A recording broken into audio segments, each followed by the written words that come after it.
While Moses was on Mount Sinai, the Lord said to him, "Give the following instructions to the people of Israel.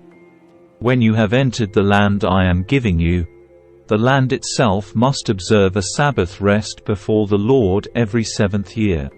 For 6 years you may plant your fields and prune your vineyards and harvest your crops, but during the 7th year the land must have a Sabbath year of complete rest. It is the Lord's Sabbath. Do not plant your fields or prune your vineyards during that year.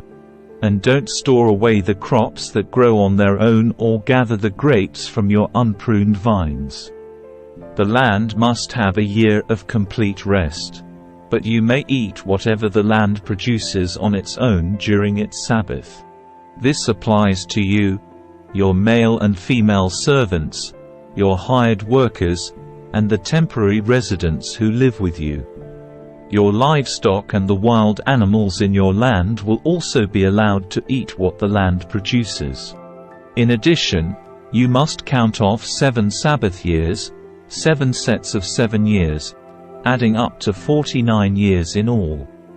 Then on the Day of Atonement in the 50th year, blow the ram's horn loud and long throughout the land. Set this year apart as holy, a time to proclaim freedom throughout the land for all who live there. It will be a Jubilee year for you, when each of you may return to the land that belonged to your ancestors and return to your own clan. This 50th year will be a Jubilee for you. During that year you must not plant your fields or store away any of the crops that grow on their own, and don't gather the grapes from your unpruned vines. It will be a Jubilee year for you, and you must keep it holy. But you may eat whatever the land produces on its own. In the year of Jubilee, each of you may return to the land that belonged to your ancestors. When you make an agreement with your neighbor to buy or sell property, you must not take advantage of each other. When you buy land from your neighbor, the price you pay must be based on the number of years since the last Jubilee. The seller must set the price by taking into account the number of years remaining until the next year of Jubilee. The more years until the next Jubilee, the higher the price; the fewer years, the lower the price. After all, the person selling the land is actually selling you a certain number of harvests. Show your fear of God by not taking advantage of each other. I am the Lord your God. If you want to live securely in the land, follow my decrees and obey my regulations. Then the land will yield large crops, and you will eat your fill and live securely in it. But you might ask, what will we eat during the 7th year, since we are not allowed to plant or harvest crops that year? Be assured that I will send my blessing for you in the 6th year, so the land will produce a crop large enough for 3 years. When you plant your fields in the 8th year, you will still be eating from the large crop of the 6th year. In fact, you will still be eating from that large crop when the new crop is harvested in the 9th year. The land must never be sold on a permanent basis, for the land belongs to me. You are only foreigners and tenant farmers working for me. With every purchase of land you must grant the seller the right to buy it back. If one of your fellow Israelites falls into poverty and is forced to sell some family land, then a close relative should buy it back for him. If there is no close relative to buy the land, but the person who sold it gets enough money to buy it back, he then has the right to redeem it from the one who bought it. The price of the land will be discounted according to the number of years until the next year of Jubilee. In this way the original owner can then return to the land. But if the original owner cannot afford to buy back the land, it will remain with the new owner until the next year of Jubilee. In the Jubilee year, the land must be returned to the original owners so they can return to their family land. Anyone who sells a house inside a walled town has the right to buy it back for a full year after its sale. During that year, the seller retains the right to buy it back. But if it is not bought back within a year, the sale of the house within the walled town cannot be reversed. It will become the permanent property of the buyer. It will not be returned to the original owner in the year of Jubilee.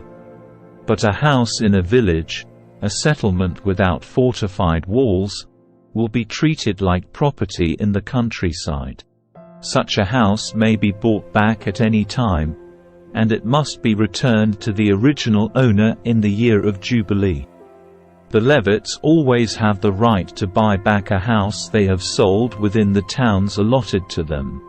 And any property that is sold by the Levites, all houses within the Levitical towns, must be returned in the year of Jubilee.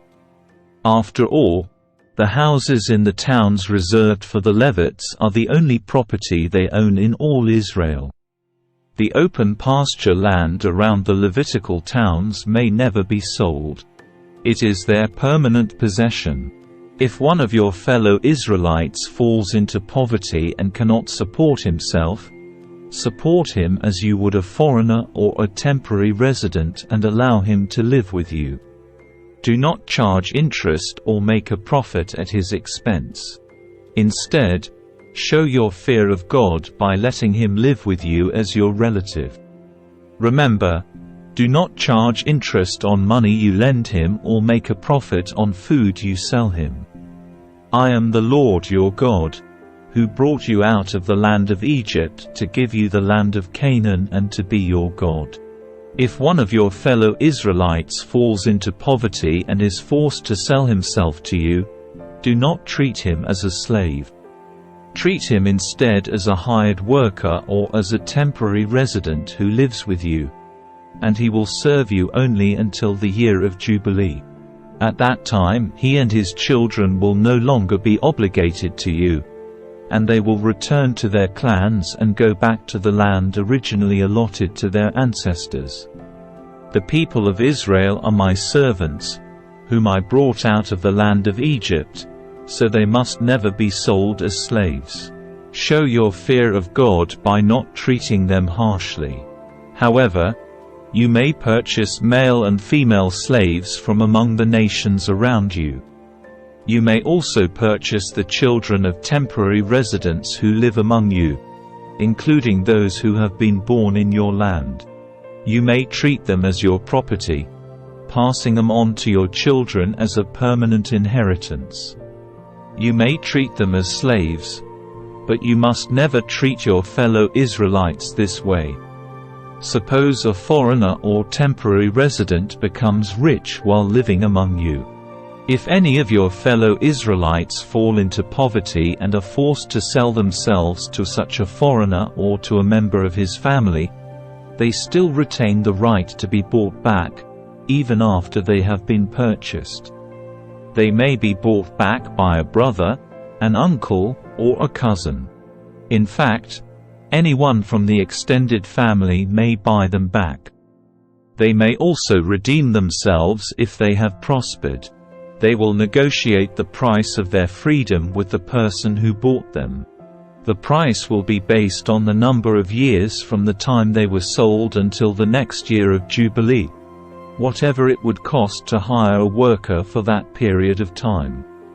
If many years still remain until the Jubilee, they will repay the proper proportion of what they received when they sold themselves. If only a few years remain until the year of Jubilee, they will repay a small amount for their redemption. The foreigner must treat them as workers hired on a yearly basis. You must not allow a foreigner to treat any of your fellow Israelites harshly. If any Israelites have not been bought back by the time the year of Jubilee arrives, they and their children must be set free at that time. For the people of Israel belong to me. They are my servants, whom I brought out of the land of Egypt. I am the Lord your God.